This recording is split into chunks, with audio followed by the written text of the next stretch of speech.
Alright, what is up, y'all? This is OJ. In the spirit of Halloween, I thought it'd be fitting to talk about a few things that would be scary for me to see in the UFC. I'm gonna go over one thing I'm scared of that might happen in each male division and talk about why I'm scared of that particular outcome, and as well as what I hope will happen instead. Without further ado, let us get straight started with the flyweight division. This is pretty straightforward. I am scared that Alessandro Pantoja will absolutely school Kai Hasakura for a multitude of reasons. If Pantoja were to absolutely destroy Asakura, this means three things. One, we will never get UFC Tokyo. Two, this means that we will have to suffer through 25 minutes of half guard camping. Three, the flyweight division hype is going to die out if Asakura doesn't win this fight. I really hope Asakura wins, but I'm scared that his grappling may not be subpar compared to Pantoja's or any good bantamweight. I'm sorry, flyweight in that matter. On to the bantamweight division. I decided to put Davidson Figueiredo defeating Peter Yan in the UFC Macau. Listen, nothing against Figgy, but I can't live in a world where Peter Yan loses four of his last five fights. Yan just held the gates down against Song Yadong, and I can't stand to see Yan lose again. I need to see Yan win this fight and possibly contend for a title once more, because if he loses this one, there's just nowhere else for Yan to go. He's too big for flyweight, but too small for featherweight. And the UFC are never going to give him a bantamweight title shot unless he pulls off 4 or 5 wins in a row. For the sake of my mental health, please win, Peter Yan. On to the featherweight division. Aljamain Sterling needs to beat Movsar Evloev. I'm scared of the fact that Evloev can goofy goober his way into a title shot. Guy is a known PDF associated with other PDFs like Sneeko, and his fight style is for what's the word? Chicken.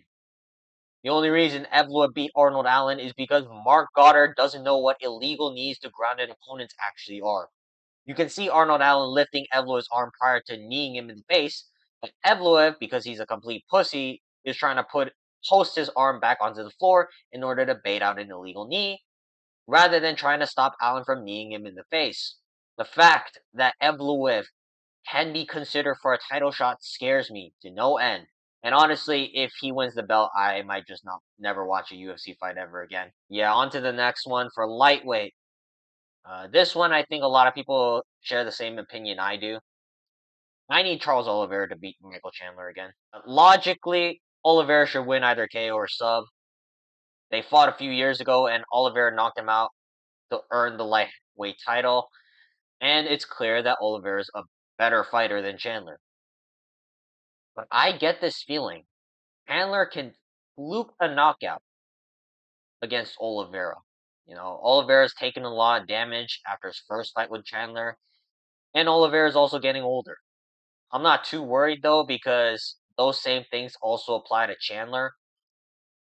And logic should point that Oliveira wins via finish, but at the same time, I could so see Chandler just ruining my day by beating Charles Oliveira. All right, for welterweight, I'm gonna do something a little bit different. Rather than talking about official fights already scheduled, I'm gonna be talking about fights that I am scared that might not happen in the near future because most of the top welterweight contenders never fight. I need to see Colby Covington versus Ian Gary. I'm scared this will never happen, however, because Colby Covington is not a fighter anymore. He's doing anything else instead of confirming that he's gonna fight. He had a disgraceful performance against Leon Edwards after all the shit that he's been taking. And quite frankly, I'm kind of sick of his shtick. Like I kind of liked him back in 2021, 2022-ish, and it was cool to see Covington win or lose. Either way, Covington was fighting, and he was laying it all out there in the cage.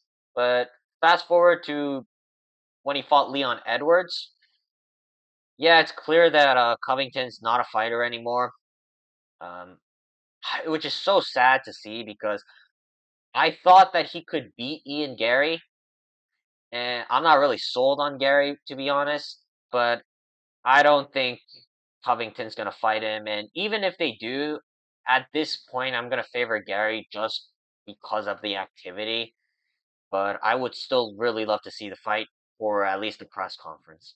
Moving on to the middleweight division, I was gonna put Israel Adesanya getting a third title shot, but I don't see that happening anytime soon. So I decided to go with Dricus Du Plessis versus Sean Strickland 2 over Du Plessis versus Hamza Chimaev.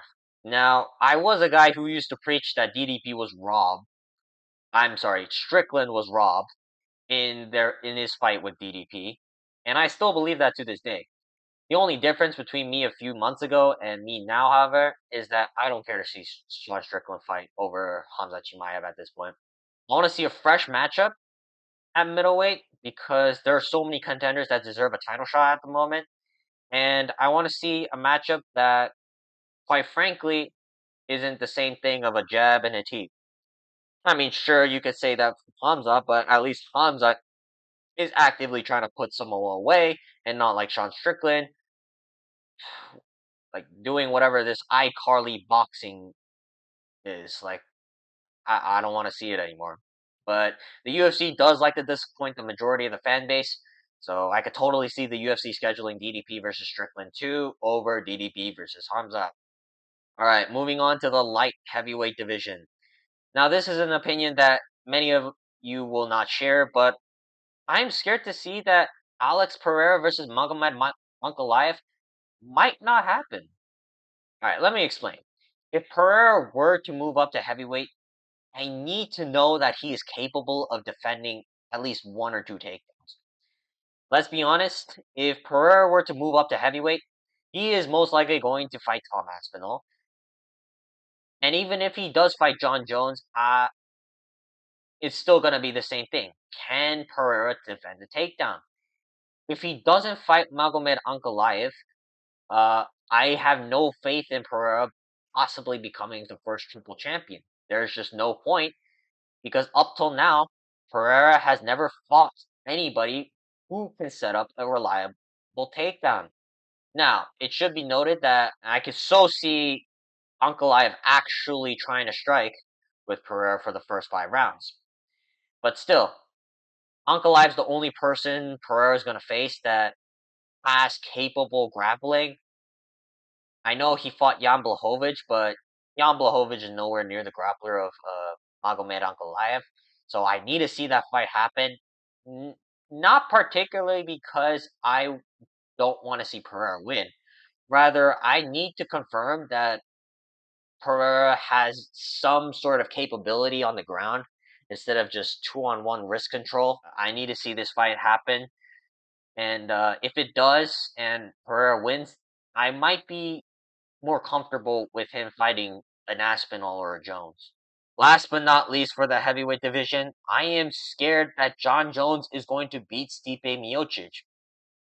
Now, this is a very likely scenario.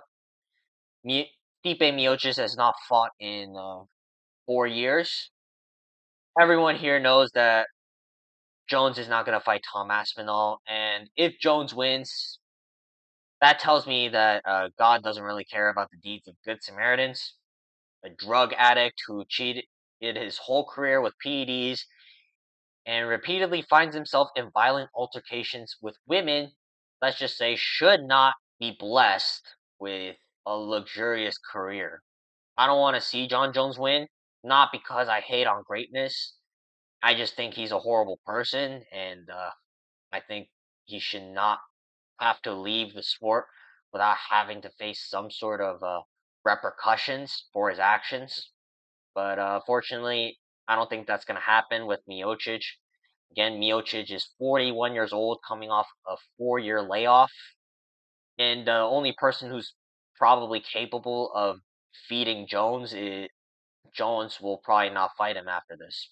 But yeah, that's all for today. Happy Halloween to everyone here. Like and subscribe, and I will see you guys in the future. Goodbye.